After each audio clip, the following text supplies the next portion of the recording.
اعوذ باللہ من الشیطان الرجیم، بسم اللہ الرحمن الرحیم۔ السلام علیکم ورحمۃ اللہ وبرکاتہ۔ الحمدللہ ثم الحمدللہ 100 آیات کا ترجمہ میں نے آپ کے سامنے پیش کیا تفسیر کے ساتھ، اور انشاءاللہ آج سورہ بقرہ کی 101 آیت سے لے کر انشاءاللہ 110 آیت تک آپ کے سامنے تلاوت، ترجمہ، تفسیر بیان کروں گا۔ اللہ تعالیٰ مجھے غور و فکر کرنے کی اور آپ کو، ہم دونوں کو غور و فکر کرنے کی، سمجھنے کی، اس پر عمل کرنے کی توفیق دے، آمین یا رب العالمین۔ اعوذ باللہ من الشیطان الرجیم، بسم اللہ الرحمن الرحیم۔ وَلَمَّا جَاءَهُمْ رَسُولٌ مِّنْ عِندِ اللَّهِ مُصَدِّقٌ لِّمَا مَعَهُمْ نَبَذَ فَرِيقٌ مِّنَ الَّذِينَ أُوتُوا الْكِتَابَ كِتَابَ اللَّهِ وَرَاءَ ظُهُورِهِمْ كَأَنَّهُمْ لَا يَعْلَمُونَ۔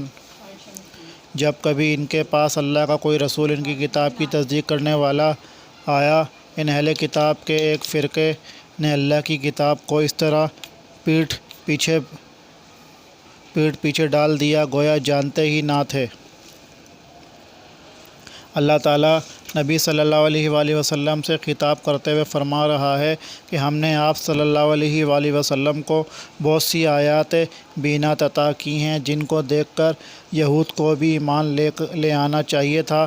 علاوہ ازیں خود ان کی کتاب تورات میں بھی آپ صلی اللہ علیہ وآلہ وسلم کے اوصاف کا ذکر اور آپ صلی اللہ علیہ وآلہ وسلم پر ایمان لانے کا عہد موجود ہے، لیکن انہوں نے پہلے بھی کسی عہد کی کب پرواہ کی ہے جو اس عہد کی وہ کریں گے۔ عہد شکنی ان کے ایک گروہ کی ہمیشہ عادت رہی ہے، حتیٰ کہ اللہ کی کتاب کو بھی اس طرح پس پشت ڈال دیا جیسے وہ اسے جانتے ہی نہیں۔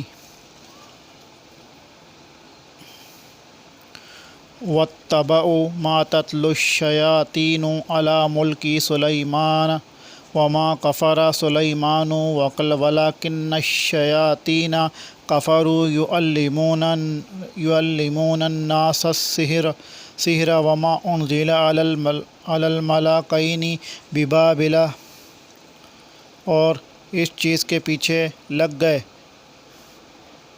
جسے شیاطین حضرت سلیمان کی حکومت میں پڑھتے تھے۔ سلیمان نے تو کفر نہ کیا تھا، بلکہ یہ کفر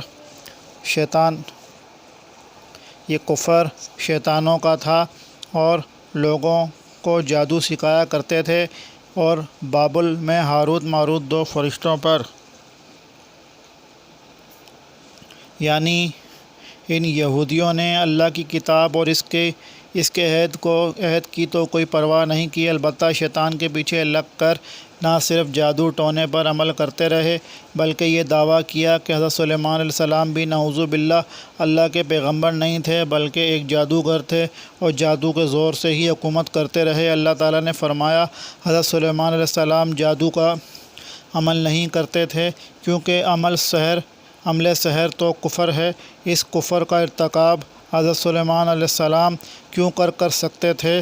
کہتے ہیں کہ حضرت سلیمان علیہ السلام کے زمانے میں جادوگری کا سلسلہ بہت عام ہو گیا تھا۔ حضرت سلیمان علیہ السلام نے اس کے سدباب کے لیے جادو کی کتابیں لے کر اپنی کرسی یا تخت کے نیچے دفن کر دیں۔ حضرت سلیمان علیہ السلام کی وفات کے بعد ان شیاطین اور جادوگروں نے ان کتابوں کو نکال کر نہ صرف لوگوں کو دکھایا، بلکہ لوگوں کو یہ باور کرایا کہ حضرت سلیمان علیہ السلام کی قوت و اقتدار کا راز یہی جادو کا عمل تھا، اور اسی بنا پر ان ظالموں نے حضرت سلیمان علیہ السلام کو بھی کافر قرار دیا، جس کی تردید اللہ تعالیٰ نے فرمائی۔ ابن کثیر وغیرہ، واللہ اعلم۔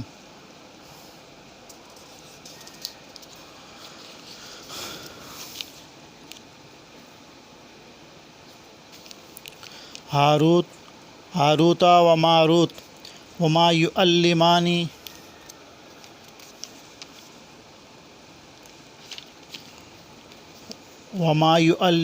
من احد حتى يقولا انما نحن فتنة فلا تكفر فيتعلمون منهما ما يفرقون به بين المرء وزوجه وزوجه وما هم بضارين به من أحد إلا بإذن الله ويتعلمون ما يضرهم ولا ينفعهم وَلَقَدْ عَلِمُوا لَمَنِ اشْتَرَاهُ مَا لَهُ۔ جو اتارا گیا تھا وہ دونوں بھی کسی شخص کو اس وقت تک نہیں سکھاتے تھے جب تک یہ نہ کہہ دیں کہ ہم تو ایک آزمائش ہیں، تو کفر نہ کر۔ پھر لوگ ان سے وہ سیکھتے جس سے خاوند و بیوی میں جدائی ڈال دیں، اور دراصل وہ بغیر اللہ تعالیٰ کی مرضی کے کسی کو کوئی نقصان نہیں پہنچا سکتے۔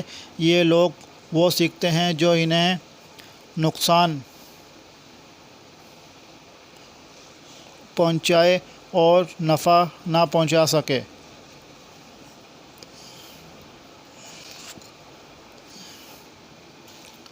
بعض مفسرین نے وما انزل میں ما نافیہ مراد لیا ہے اور ہاروت و ماروت پر کسی چیز کے اترنے کی نفی کی ہے، لیکن قرآن کریم کا سیاق اس کی تائید نہیں کرتا، اس لیے ابن جریر وغیرہ نے اس کی تردید کی ہے۔ ابن کثیر اس طرح ہاروت و ماروت کے بارے میں بھی تفاسیر میں اسرائیلی روایات کی بھرمار ہے، لیکن کوئی صحیح مرفوع روایت اس بارے میں ثابت نہیں۔ اللہ تعالیٰ نے بغیر کسی تفصیل کے نہایت اختصار کے ساتھ یہ واقعہ بیان کیا ہے، ہمیں صرف اس پر اور اسی حد تک ایمان رکھنا چاہیے۔ تفسیر ابن کثیر قرآن کے الفاظ سے یہ ضرور معلوم ہوتا ہے کہ اللہ تعالیٰ نے بابل میں ہاروت و ماروت فرشتوں پر جادو کا علم نازل فرمایا تھا، اور اس کا مقصد واللہ عالم بالصواب یہ معلوم ہوتا ہے تاکہ وہ لوگوں کو بتائیں کہ انبیاء علیہم السلام کے ہاتھوں پر ظاہر شدہ معجزے جادو سے مختلف چیز ہے، اور جادو یہ ہے جس کا علم اللہ تعالیٰ کی طرف سے ہمیں عطا کیا گیا ہے۔ اس دور میں جادو عام ہونے کی وجہ سے لوگ انبیاء کو بھی نعوذ باللہ جادوگر اور شعبدے باز سمجھنے لگے تھے۔ اس مغالطے سے لوگوں کو بچانے کے لیے بطور امتحان فرشتوں کو نازل فرمایا گیا۔ دوسرا مقصد بنو اسرائیل کی اخلاقی گراوٹ کی نشاندہی معلوم ہوتا ہے کہ بنو اسرائیل کس طرح جادو سیکھنے کے لیے ان فرشتوں کے پیچھے پڑے، اور یہ بتلانے کے باوجود کہ جادو کفر ہے اور ہم آزمائش کے لیے آئے ہیں، وہ علم سحر حاصل کرنے کے لیے ٹوٹے پڑ رہے تھے، جس سے ان کا مقصد ہنستے بستے گھروں کو اجاڑنا اور میاں بیوی کے درمیان نفرت کی دیواریں کھڑی کرنا تھا۔ یعنی یہ ان کے گراوٹ، بگاڑ اور فساد کے سلسلے کی ایک اہم کڑی تھی، اور اس طرح کی تہمات اور اخلاقی گراوٹ کسی قوم کی انتہائی بگاڑ کی علامت ہیں۔ اعاذنا اللہ منہ۔ یہ ایسے ہی ہے جیسے باطل کی تردید کے لیے باطل مذاہب کا علم کسی استاذ سے حاصل کیا جائے، استاذ شاگرد کو اس یقین دہانی پر باطل مذہب کا علم سکھائے کہ وہ اس کی تردید کرے گا، لیکن علم حاصل کرنے کے بعد وہ خود بد مذہب ہو جائے یا اس کا غلط استعمال کرے تو استاذ اس میں قصوروار نہیں ہوگا۔ انما نحن ابتلاء واختبار من اللہ لعبادہ، ہم اللہ کی طرف سے بندوں کے لیے آزمائش ہیں۔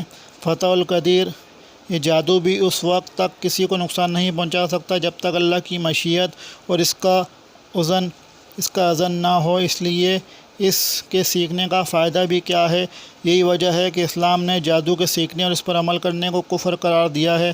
ہر قسم کی خیر کی طلب اور ضرر کے دفع کے لیے صرف اللہ تعالیٰ ہی کی طرف رجوع کیا جائے، کیونکہ وہی ہر چیز کا خالق اور کائنات میں ہر کام اسی کی مشیت سے ہوتا ہے۔ فی الآخرۃ من خلاق ولبئس ما شروا بہ انفسہم لو کانوا یعلمون، اور وہ بالیقین جانتے ہیں کہ اس کے لینے والے کا آخرت میں کوئی حصہ نہیں، اور وہ بدترین چیز ہے جس کے بدلے وہ اپنے آپ کو فروخت کر رہے ہیں۔ کاش کہ یہ جانتے ہوتے۔ وَلَوْ أَنَّهُمْ آمَنُوا وَاتَّقَوْا لَمَثُوبَةٌ مِّنْ عِندِ اللَّهِ خَيْرٌ لَوْ كَانُوا يَعْلَمُونَ۔ اگر یہ لوگ صاحب ایمان متقی بن جاتے تو اللہ تعالیٰ کی طرف سے بہترین ثواب انہیں ملتا اگر یہ جانتے ہوتے۔ یا ایھا الذین آمنوا لا تقولوا راعنا وقولوا انظرنا واسمعوا وللکافرین عذاب علیم۔ انظرنا کہو یعنی ہماری طرف دیکھیے اور سنتے رہا کرو، اور کافروں کے لیے دردناک عذاب ہے۔ رائنا کے معنی ہیں ہمارا لحاظ و خیال کیجیے۔ بات سمجھ میں نہ آئے تو سامع اس لفظ کا استعمال کر کے متکلم کو اپنی طرف متوجہ کرتا تھا، لیکن یہودی اپنے بغض و عناد کی وجہ سے اس لفظ کو تھوڑا سا بگاڑ کر استعمال کرتے تھے، جس سے اس کے معنی میں تبدیلی اور ان کے جذبہ عناد کی تسلی ہو جاتی۔ مثلاً وہ کہتے رائینا ہمارے چرواہے، یا رائینا احمق وغیرہ، جیسے وہ السلام علیکم کی بجائے السلام علیکم تم پر موت آئے کہا کرتے تھے۔ اللہ تعالیٰ نے فرمایا تم انظرنا کہا کرو۔ اس سے ایک تو یہ مسئلہ معلوم ہوا کہ ایسے الفاظ جن میں تنقیص و اہانت کا شائبہ ہو ادب و احترام کے پیش نظر اور صد ذریعہ کے طور پر ان کا استعمال صحیح نہیں۔ دوسرا مسئلہ یہ ثابت ہوا کہ کفار کے ساتھ افعال و اقوال میں مشابہت اختیار کرنے سے بچا جائے، تاکہ مسلمان من تشبہ بقوم فہو منہم۔ ابو داؤد کتاب اللباس باب فی لبس الشہرت۔ وقال الالبانی ھذا اسناد حسن بحوالہ حجاب المرات ص 104۔ جو کسی قوم کی مشابہت اختیار کرے گا وہ انہی میں شمار ہوگا کہ وعید میں داخل ہوگا۔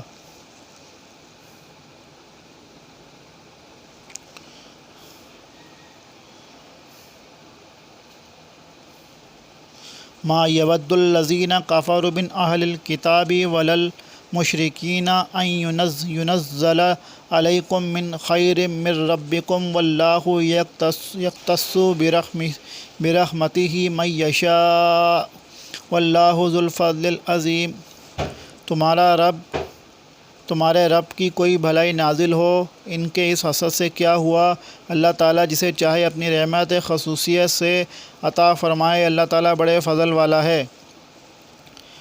ما ننسخ من آیات او ننسها ناتی بخیر منہا او مثلہا الم تعلم ان اللہ علی کل شیء قدیر۔ جس آیت کو ہم منسوخ کر دیں یا بھلا دیں، اس سے بہتر جیسی اور لاتے ہیں۔ کیا تو نہیں جانتا کہ اللہ تعالیٰ ہر چیز پر قادر ہے؟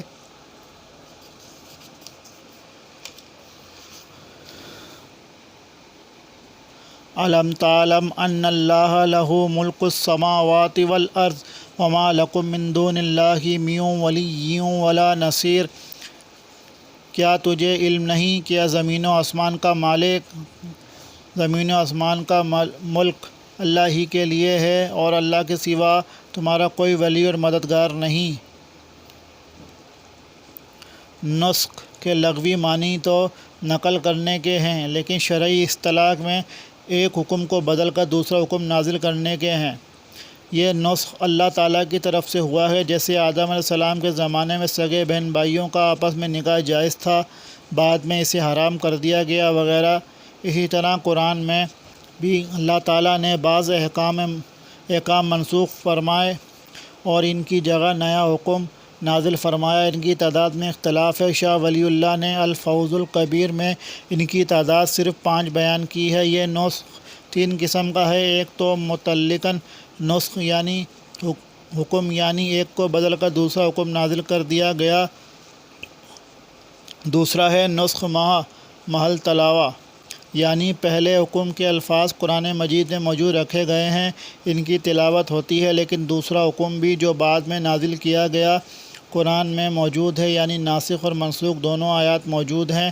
نسخ کی ایک تیسری قسم یہ ہے کہ ان کی تلاوت منسوخ کر دی گئی، یعنی قرآن کریم میں نبی صلی اللہ علیہ وآلہ وسلم نے انہیں شامل نہیں فرمایا، لیکن ان کا حکم بھی باقی رکھا گیا، جیسے الشیخ والشیخۃ اذا زنیا فرجموہما البتۃ۔ موطا امام مالک شادی شدہ مرد اور عورت اگر زنا کا ارتکاب کریں تو یقیناً انہیں سنسار کر دیا جائے۔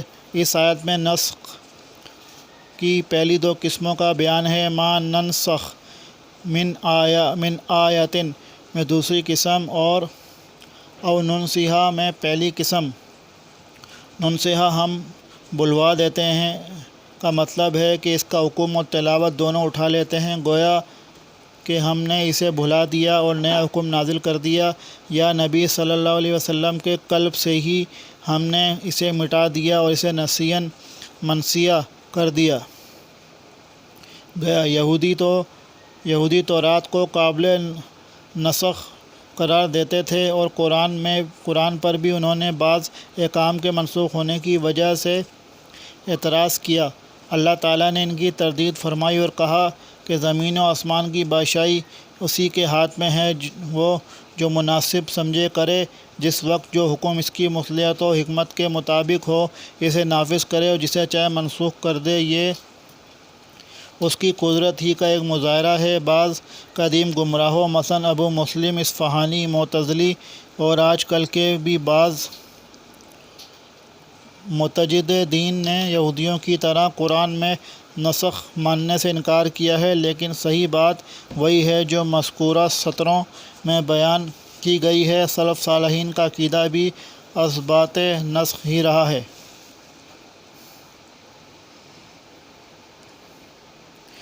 ام تريدون ان تسألوا رسولكم كما سئل موسى من قبل ومن يتبدل الكفر بالایمان فقد ضل سواء السبیل۔ کیا تم اپنے رسول سے یہی پوچھنا چاہتے ہو جو اس سے پہلے موسیٰ علیہ السلام سے پوچھا گیا تھا؟ سنو، ایمان کو کفر سے بدلنے والا سیدھی راہ سے بھٹک جاتا ہے۔ مسلمانوں صحابہ رضی اللہ عنہم کو تنبیہ کی جا رہی ہے کہ تم یہودیوں کی طرح اپنے پیغمبر صلی اللہ علیہ وسلم سے عذرائے سرکشی، غیر ضروری سوالات مت کیا کرو، اس میں اندیشہ کفر ہے۔ وَدَّ كَثِيرٌ مِّنْ أَهْلِ الْكِتَابِ لَوْ يَرُدُّونَكُم مِّن بَعْدِ إِيمَانِكُمْ كُفَّارًا حَسَدًا مِّنْ عِندِ أَنفُسِهِم مِّن بَعْدِ مَا تَبَيَّنَ لَهُمُ الْحَقُّ فَاعْفُوا وَاصْفَحُوا حَتَّىٰ يَأْتِيَ اللَّهُ بِأَمْرِهِ إِنَّ اللَّهَ عَلَىٰ كُلِّ شَيْءٍ قَدِيرٌ۔ ان اہل کتاب کے اکثر لوگ باوجود حق واضح ہو جانے کے محض حسد و بغض کی بنا پر تمہیں بھی ایمان سے ہٹا دینا چاہتے ہیں، لیکن تم بھی معاف کرو اور چھوڑو یہاں تک کہ اللہ تعالیٰ اپنا حکم لائے۔ یقیناً اللہ تعالیٰ ہر چیز پر قدرت رکھتا ہے۔ وَأَقِیمُوا الصَّلَاةَ وَآتُوا الزَّکَاةَ وَمَا تُقَدِّمُوا لِأَنفُسِکُم مِّن خَیْرٍ تَجِدُوهُ عِندَ اللَّهِ إِنَّ اللَّهَ بِمَا تَعْمَلُونَ بَصِیر۔ تم نمازیں قائم رکھو اور زکوٰۃ دیتے رہا کرو، اور جو کچھ بھلائی تم اپنے لیے آگے بھیجو گے سب کچھ اللہ کے پاس پالو گے، بے شک اللہ تعالیٰ تمہارے اعمال کو خوب دیکھ رہا ہے۔ یہودیوں کو اسلام اور نبی صلی اللہ علیہ وسلم سے جو حسد اور عناد تھا، اس کی وجہ سے وہ مسلمانوں کو دین اسلام سے پھیرنے کی مذموم صحیح کرتے رہتے تھے۔ مسلمانوں کو کہا جا رہا ہے کہ تم صبر اور درگزر سے کام لیتے ہوئے ان احکام و فرائض اسلام کو بجا لاتے رہو جن کا تمہیں حکم دیا گیا ہے۔ صدق اللہ العظیم۔ الحمدللہ سورہ بقرہ کی 110 آیات کمپلیٹ ہو چکی ہیں، جس کا ترجمہ اور تفسیر آپ کے سامنے میں نے پیش کی۔ اللہ تعالیٰ نے مجھے توفیق دی۔ انشاءاللہ تعالیٰ اگلے پروگرام میں آپ کے سامنے 111 سے لے کر 120 تک آپ کے سامنے پیش کی جائے گی انشاءاللہ تعالیٰ اللہ کے حکم سے۔ اللہ تعالیٰ مجھے اور آپ کو اس کو سمجھنے کی، اس پر عمل کرنے کی توفیق دے، آمین یا رب العالمین۔ السلام علیکم ورحمۃ اللہ وبرکاتہ۔